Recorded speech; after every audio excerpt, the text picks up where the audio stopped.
Welcome. You're listening to The Aligned Self, Conversations in Creating a Conscious and Abundant Life. This is Daniel Denovi. I'll be your guide and host. Let's see just where we can take this.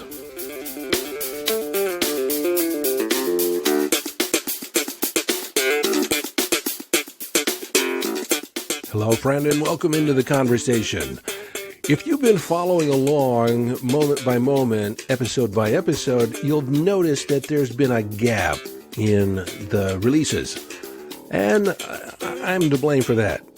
I have been pretty good about releasing 2-3 episodes a week, sometimes 4.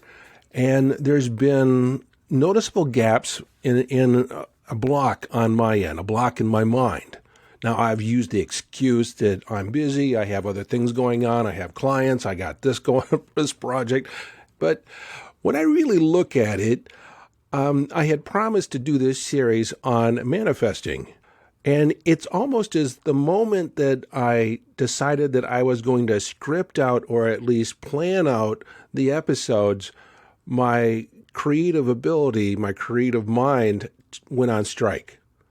And as I would sit down to record a podcast, it was as if I couldn't put 2 words together that made any sense. It was frustrating. I gave it up. I realized that I was attempting to make an effort. And in the meantime, I wasn't releasing any episodes. I wasn't inspired to do any episodes. So I decided to do this one. And as a consequence, I recorded something last night and I didn't like it at all. And I'm now re-recording it. But in the meantime, last night and this morning, I got an extreme download of everything that I wanted to talk about in my manifesting series. And I wrote it all down. And so that is coming very soon because I now have a plan that's not designed by me. It's designed by the universe. And so that is the approach I'm going to take. But today I'm going to address a question that was left in the Facebook group, our Aligned Self Podcast Listeners Facebook group. And if you want to join that, you can find the link in the show notes or search for us on Facebook. And that is the Aligned Self Podcast Listeners Facebook group. And when I asked the question, how did you hear about the Facebook group? The answer is on the podcast. So this question that was left in the Facebook group by one of our listeners, one of our younger listeners, and I have full liberty to say younger because I'm just over the 6th decade in my life, and I'm guessing, based on his profile and some of the things that he said, that he's in his early 20s. And I do have memories of being in my early 20s and asking a similar question. In fact, I feel this question is something that almost every person asks at some point in time. My prescription or what my response is a page right out of my signature coaching program, The Aligned Self. So this will give you a little insight to the type of inquiry and the type of questioning that I take people through inside my program. And so this is what Noah asked. I wanted to come here to ask how you may have come to figure out what you want to do with your life. And I don't even think this only occurs in your 20s because a lot of people get started and then they find themselves at a place in their life when they look back and they wonder, how did I get here? That moment in time is typically referred to as your midlife crisis. Now, for me, my midlife crisis occurred when I was 28. So first and foremost, why would someone arrive at a point in their life and be totally upset and aghast with the decisions that they made and got themselves to a point where they really didn't even recognize themselves in the mirror? You see, we can die by the inch. We can get off course by the moment, by the inch, by the little decisions that we make to acquiesce and please other people. Or perhaps it's not in the making decisions to please a particular person or set of people, but maybe it's just what you feel is culturally expected of you, where you're trying to fit into the norm, fit into the plan that other people have or say you should be at. So my prescription to begin with is at your point in time, in the early 20s, even to mid to late 20s, there's no need to really make a firm decision on what you're going to do with the rest of your life because, frankly, you're just at the starting gate. You're just at the beginning, and you have a whole lot more life on the back end ahead of you than you do behind you. And chances are you've not had that much experience in inquiry and investigating different possibilities. And I admit that this rush to select a career or be on a path is propagated or perpetuated by this investment, especially in the United States, this sizable investment in your college education, because you have to decide on what you're going to do or where you're going to focus your energies, focus your money. And depending on the college you went to, it can be as much as $100,000, $150,000, $200,000, where you're basically spending all your time, energy, and money trying to figure out what you really want to do when you get out. So with that said, it's perfectly okay, it's fine not to have any idea on what you want to do for the rest of your life, because it doesn't have to be for the rest of your life. And this is probably more true than at any other time in history. You have more options, more possibilities ahead of you or available to you than a lot of people did in the past. So I think your time invested at this point, and no matter what age you're at, if you don't really know what is around the corner, I suggest you be in an inquiry. Now, in an inquiry, we are entertaining ideas, entertaining possibilities. We're not focused on making a decision right away. We're just gathering information. We're looking around. We're investigating different possibilities just to see what's on the other side of the hill. We're not striking a foundation. We're not, going to have a set path because we haven't yet figured it out. We're just looking around. And I think that's the time in your early 20s, mid to late 20s, how you should be investing your time. Now, this is not the path if you want to be a doctor or a lawyer, because, there's some time investment there. But a friend of mine didn't become a doctor until he was in his late 40s. He went back to college. He got his degree. He had already gotten a degree as a teacher. And he went back to school to become a doctor. And so it's never too late to invest yourself in a new career. I can remember Linus Pauling, when he was asked after he won the Nobel Prize for chemistry, he was asked, what do you do after you win the Nobel Prize? And he said, well, change careers, of course. And so he became a biochemist and won a Nobel Prize in biochemistry. It's never too late to change careers. So when I was 28, I began asking myself certain questions, one of which was, how can I make my vocation my vacation?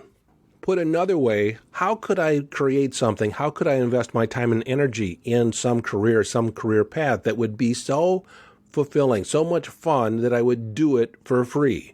And I did coaching for free for a long time. Now, I did have this issue with money, thinking that it was something bad, that I shouldn't be able to enjoy something and make money doing it. I've since changed that, but I suggest you factor that in on the front end today. So how can you do what you love and get paid well doing it? Just add that little piece in, because that becomes another factor in which you factor in to your progress. The other question I asked at this point in time is, what would feel like a vacation? What are the attributes? What are the characteristics? What's the criteria that would have to be present in whatever I do and whatever I engage in that would make it feel as if it was a vacation? And so in order to zero in on that, I looked back, or began looking back, on the different experiences in my life, different situations. What were those moments when I felt an extreme amount of joy and fulfillment and satisfaction? Well, one of those was when I was tapped on the shoulder to be a producer-director for a school variety show. In some respects, I think it might have been a joke or a way of passing the buck and not taking responsibility for it. But, I didn't know any better, so I took it on as a serious endeavor. As an important endeavor, and I was going to do well. And just to set this up, took place in high school, and I was in the band. And for the previous 12 years, the band director would be instrumental in creating this variety show that the band would put on. It was all members of the band, and there'd be musical acts and skits and comedy and drama. And it was kind of a cool thing, and a lot of people looked forward to it. But the band director took a sabbatical. And so we had a new guy come in for a year or two, And he didn't even really want to take the project on. It was too big. So he volunteered me. I walked into the band room. I was late, but he called me up to the front and said, will you do it? And I had no idea what anyone was talking about. Everyone would say yes, say yes, say yes. And it's like, 100 people saying, say yes. And I said, okay, I'll do it. And I had no idea what I was volunteering for. And once I found out, I was extremely proud of the possibility. And I took it on like a champ. And as a result, for the first time in 13 years, the project made money. It was well received by the public, and a lot of people had a lot of fun. Now, as a consequence of me taking on that position, so many things unfolded from it, and I have to look at it as if the universe had a divine hand in orchestrating my appointment, because it really set myself up for what was to follow. And one of those was a leadership award, a leadership in musicianship award that got me a position in the National Honors Band, which got me picked up with the Collegiate Wind Band, which toured Europe, 6 European countries over 8.5 weeks. But looking back on it, I would not have volunteered for the position had I not been volunteered by someone else. And in looking back on it, it totally amazed me what I was able to pull out of myself that I had no idea was there, because I rose up to the challenge. And that's what I believe that in that book by James Allen, As a Man Thinketh. Circumstances do not create the man. Circumstances reveal the man within, reveal the person, what's inside you. And as a consequence of me taking on the role of being the producer director of this variety show, I was able to pull behaviors, talents, skills out of myself that I had no idea that were there. So fast forward to age 28. I'm looking back on my past, looking back at these different situations that has arose that I felt marvelous, that I had a sense of satisfaction in. And then I began looking at, and here's the real prescription, you begin looking at, analyzing, dissecting what are the attributes that you got to express in those situations.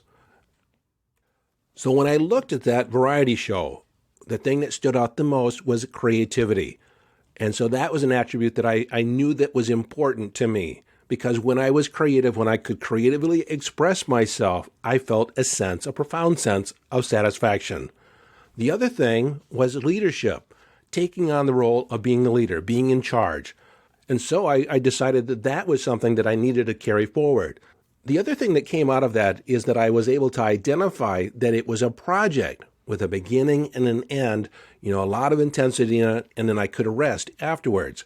And I thought, wouldn't it be fun to have a series of projects, a series of, things that I invest myself in, I take a break, and I begin something new. I really enjoyed the variety of beginning something new, taking on new projects with a beginning and an end, and not getting caught up in the routine and the drill, 1, 2, 3, 1, 2, 3 of life. Another memory that I was able to recall was a time when I was driving out of Detroit, south on 75, heading towards Columbus, Ohio, because I was living in Columbus, Ohio at the time, but I had just spent the weekend hanging out with my friends. And I was on my way back home, and it was a pleasant afternoon. I had the windows down. The air was blowing my hair around. Yes, I had hair then. And I had music playing on the radio. I just seemed to be totally immersed in the moment. And so what did I identify? I needed to have music in my life. I needed to, that was a characteristic, and maybe not, involved in my day-to-day as far as a career, but I knew that I had to have music in my life. That's been important. The other thing is the weekend. I was on the tail end of a weekend where I basically orchestrated the experience, orchestrated the events, because I came in from out of town and I called people and brought them together, and we all hung out and we went to different places and, had fun. The other attribute that was involved in that weekend, which I didn't really identify until I was looking at another experience that was similar, and I was asking myself, what was the attribute that I could express there?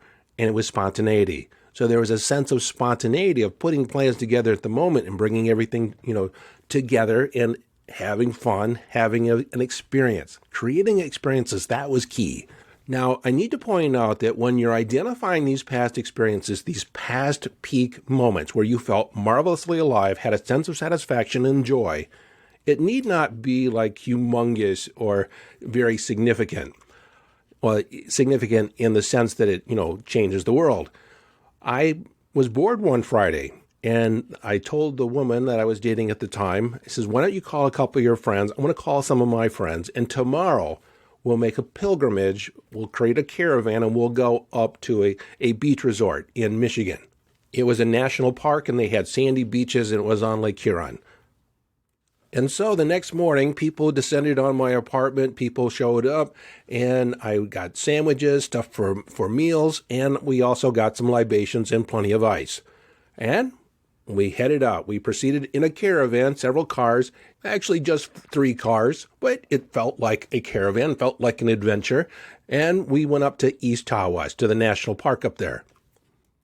It was a little cooler than I expected, but it was an easy breezy day. A lot of girls in bikinis and several guys. We just hung out.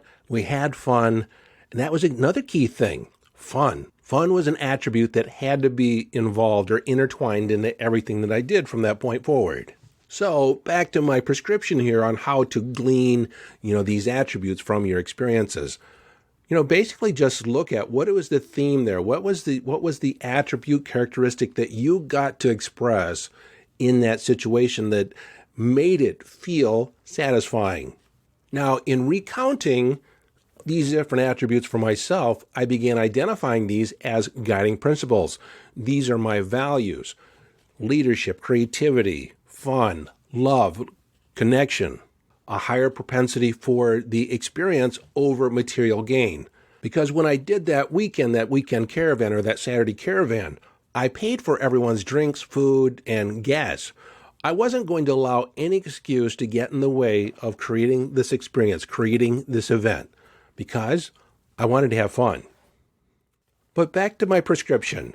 When you identify these attributes, these become your guiding principles. They can be and often are your values, the things that you consider the most important aspects of life or being alive. And what they point to is when these attributes are expressed, you get to be the person that you are most aligned with. You get to be the best expression of yourself. It's not in the matter of what you're doing, because you can bring a lot of these aspects to almost anything you do. That's another point I want to make. Is a lot of people go looking for their passion. I'm looking for my passion. What fulfills me with passion? Well, I believe passion is something you bring to your life. It's not received externally. Now, granted, you can have experiences that are happy, events that promote happiness and a sense of passion. But if you depend on that external validation, that external feedback, then you are dependent, or your experience of life is conditional. So my suggestion is that you bring passion to whatever you do. You decide that you're going to be happy as you invest yourself in different activities. Happiness is a way of traveling. It is not a destination. Having enthusiasm for the activities in your life. Now understand that enthused literally means filled with spirit, filled with God. And the ism on the end could stand for, as an acronym, I am sold myself. So the next step is, once you identify these characteristics, these values, these highest principles that you want to guide your life by, that you understand that when you get to express them, you feel joyously alive. These now become the conditions of your life and activities. Like, you will not engage in anything where you can't express yourself creatively. You will not engage in anything where you can't have fun. And again, fun is like happiness. You bring it to the event. You decide that you're going to have fun, and you make it fun. But with that said, I've avoided situations where the other people around me were way too serious. They were not invested in fun. They were not invested in doing serious things or important things, having serious fun. But when you align all your behavior, your investments of time and energy, and even relationships where you get to express the greatest aspects of yourself that you've identified. And granted, some of those you may not be able to glean from the experiences you've had so far. That's why you're in an inquiry, investigating different activities, different ideas, to see what else is there that you want to add in to your list of guiding principles. The other thing that's available to you today that was not necessarily available to me back then, I had access to biographies, to be sure. Yet I didn't have the ready access of social media, YouTube, of people that I admired and identified with to look at what values, what beliefs do they hold? How have they designed their lifestyle? What decisions have they made that I may be able to emulate? Now, I'm a firm believer that you should not pattern your life after anyone exactly, but steal the best and leave the rest. So in your inquiry, begin looking at those individuals that are or seem to be living the life of your desire, living the lifestyle that you want to live, and factor fame out of that because fame is fleeting. But who has the lifestyle? And when I say lifestyle, I mean, what time do they get up? How do they spend their time? Do they travel? Are they, do they make an impact on society? What do they drive? Where do they live? These are things that you can emulate or model from someone else. And again, you use them basically as a template or as an indicator. If they were able to do it, then probably you can do it also. And when I say that, I also want you to write down what would be your ideal day. What would be your ideal week? How would you spend your time ideally? How much time would you invest in creative acts or actually producing something? Would you be of service? Would you manufacture something? What feels like most aligned with who you think you are at this point in time, with the understanding that you're free to change your mind, upgrade your plan down the road. Nothing is set in stone. This is what I know so far. This is what I see for myself so far. And when you get to the top of the next hill, you can see even further. You can make new plans, adjustments. Nothing is set. See, a lot of people don't like to set goals or intentions, firm intentions, because then they're held hostage by them. Now, this is where I'm pointing to myself. When I said that I created this, that I'm doing this manifesting series, I felt kind of shackled by that declaration. And I have to admit, part of me was resistant until I realized, hey, I get to say I'm writing this script. I can decide to change my path or change my approach at any point in time because I'm the captain of my ship, right? I wasn't beholden to anyone, although I did make the promise. I know there are people that are expectant of this series. It's not that it will never come. It's on its way. It's been downloaded from the universe. I have all the notes. But in hindsight, I broke one of my cardinal rules, one of my criteria of investing my time and energy into something, and that is I wasn't bringing fun to it. It was a chore. So let me just summarize where we are so far. Identify those past peak experiences, call out those attributes, those characteristics that you get to express or got to express in those situations that added to that sense of joy, satisfaction, and a feeling of fantastic Marvel adventure. Then those become the criteria by which you move forward, and all activities must have, and I didn't really touch upon this, but those characters and attributes that you've identified, put those in a list of priority. Most important to least important. Like for me, creativity and fun are absolutes. Love and connection is an absolute. Leadership is important, but I don't have to be the one in charge as long as I know that I'm making a difference. You see, making a difference has a higher priority than being the leader. And so I can get behind someone that is a leader as long as we're making a difference. But I say prioritize everything because sometimes you're not able to get everything into an event or into an experience. So you look at the most important, and as long as the top 3 are there, then it's a pretty good deal. But ideally, you forge an event, you forge a life that has all the attributes available to you to be expressed. And when you're engaging in life where all your attributes are expressed, then you can say, I'm living on purpose. And you will have the experience that your life is purposeful because you'll be aligned with what matters most to you. I guess I haven't said this, but I've said it elsewhere. It's more important to be the person you want to be than to do something.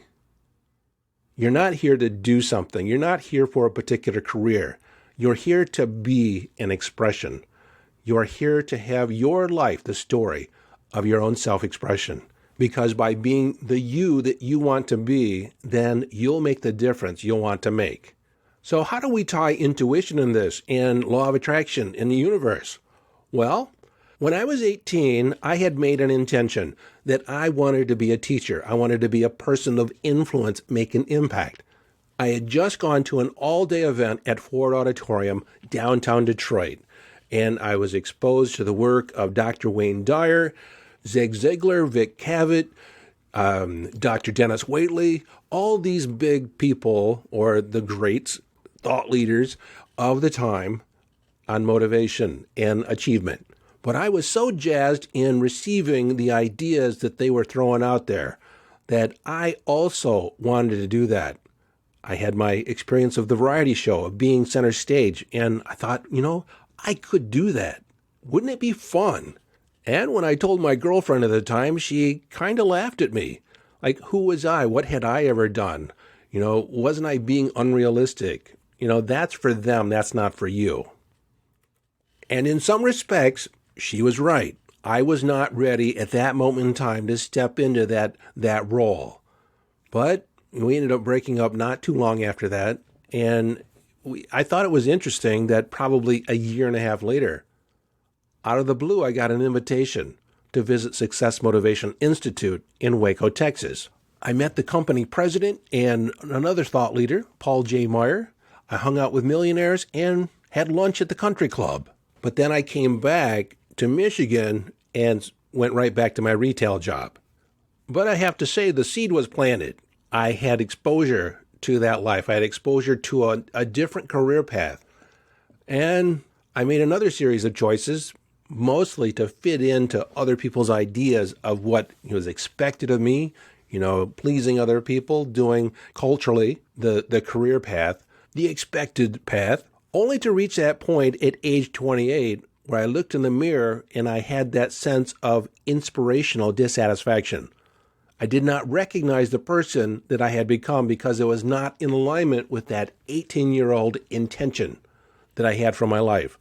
The path that I was taking, the decisions that I was making, it just didn't fit. On a side note, I did reconnect and had lunch with that original girlfriend that kind of laughed at me. And she looked at me and looked at my life as I recounted all the different things that had gone on. And she said, "You really did create the life you wanted at 18. Well, I'm not going to recount moment by moment, decision by decision that led me to this point in time. But just let me tell you that it's not necessarily a straight path. Sometimes the only decision you can make for your life is whether you turn right or left, go forward or back.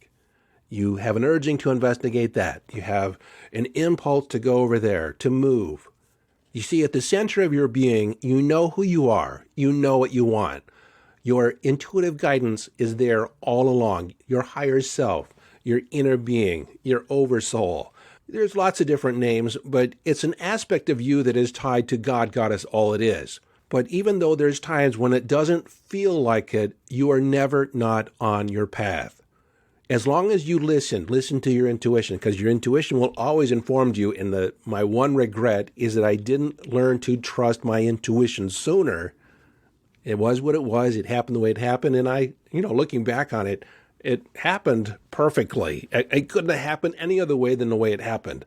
Although it felt like at the time, in certain periods of my life, like I was off my path, that I was taking a detour. And those typically occurred when I began acquiescing and looking for validation from outside sources. And that's why I end every podcast with follow your inner signals, be inner directed, and heed the advice of William Shakespeare in Hamlet.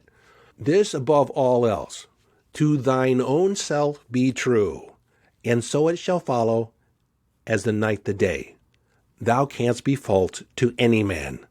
And what that means is when you live from your own heart, when you're true to yourself, to thine own self be true, you cannot be false to any man.